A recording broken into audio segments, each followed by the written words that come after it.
The secret to lead conversion, it's all in the follow-up.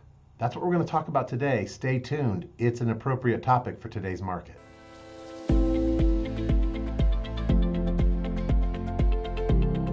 We all want now business, and so when leads come in, if they're not ready to transact right now, most of us push them to the side and keep searching for that person that's ready to get in the car and go out and look at homes, or the person that's ready to have us come over and start talking at the kitchen table about what we might do to help them get their home sold. And unfortunately, that's only a small percentage of all the prospects or all the buyers and sellers that are coming into the marketplace and engaging with us early on. And we want to interpret them as being now business, but oftentimes that misqualification often causes them to run away from us, and because they feel the pressure of us trying to make a sale or trying to get something done that we want to do, not worrying about their problems. The secret to massive success is in the follow-up. It's the customer or the prospect that isn't ready to act right away, but with consistent follow-up over time and building that relationship, when they are ready to transact, they do that through you. And that is the critical element to success that separates those that can do a deal every so often to those who can consistently do deals every single month after month after month. So here are 3 ways that you can make sure that your follow-up is most effective. First of all, do it every few days. It's gotta be on a regular basis. And it depends on the quality of the lead. The quality of the lead demands a different level of follow-up or a different pace of follow-up. Here at Brownell team, for example, if we find out in our early communications with a prospect that they're looking to do something in the next 90 days, we label that lead a hot. And our team is expected to stay in touch with someone who's labeled a hot at least once every week, oftentimes 2 or 3 times a week. The second type of lead that we work with are those that we classify as nurture. And those are folks that are 90 plus days out up to about 6 months.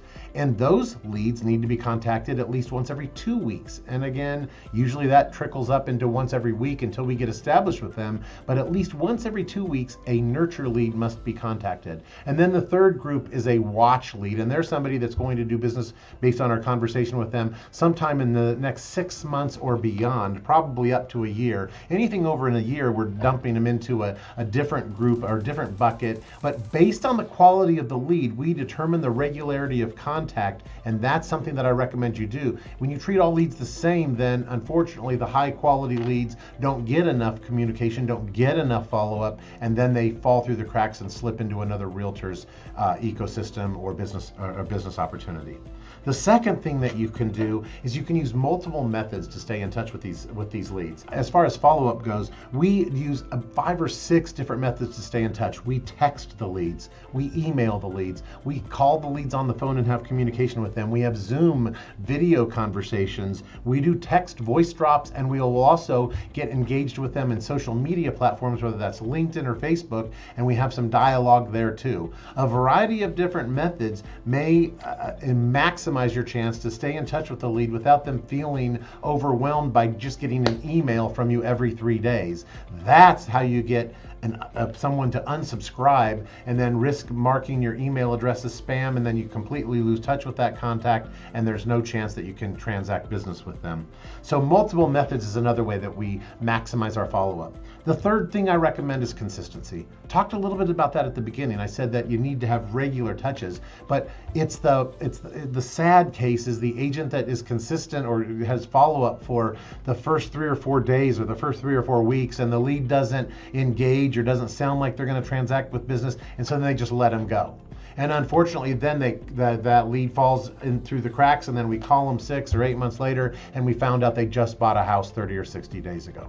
Now, on a whole different topic, if you do make contact with a lead and they ghost you, I'm working on a brand new class that I'm going to put out, or a white paper that I would be willing to send to you if you just let me know that you want to get it. It's if you're ghosted, how to reconnect with those leads and prospects and bring them back into your business.